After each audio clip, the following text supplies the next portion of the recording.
大家好，我係彩業室內設計工程公司嘅班雲，今次嚟帶大家睇我哋啱啱做完淘大花園嘅一個單位。佢原則咧係一個285尺實用嘅微積。咁佢本來咧個廚房咧就喺呢個位，而兩房咧就喺呢個位。而今次咧我哋將佢哋全部拆咗，做一個開放式嘅單位。佢原身咧係一個浴缸嚟，因為佢咧去水比較高啦，所以如果佢要轉做企缸嘅時候咧，佢嗰個去水咧就一定要改低咗，先可以做翻一個正常嘅企缸嘅。如果唔係咧，老咗嘅時候咧，上落就會十分麻煩嘅。咁另外有時咧做裝修唔係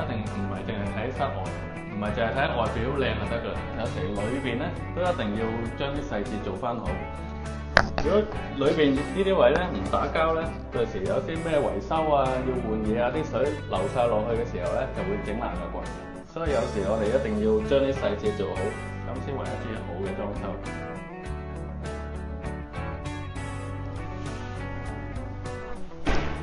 原身咧嗰個廚房咧就大概嚟到呢度到，係只有咁細嘅空間，基本上咧連雪櫃都放唔落去。而家咧，所以我就拆咗個廚房啦，做一個開放式嘅空間，咁佢就可以好好地放咗一個雪櫃啦、洗衣機，有埋好大嘅台面空間。咁佢煮起嘢上嚟咧就更加方便。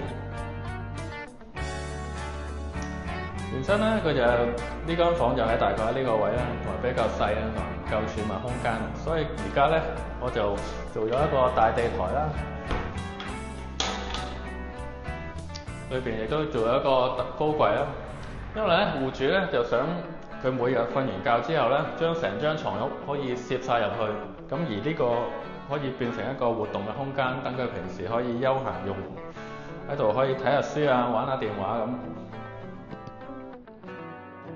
咁今次介紹係咁多啦，咁大家記得 like、subscribe、share。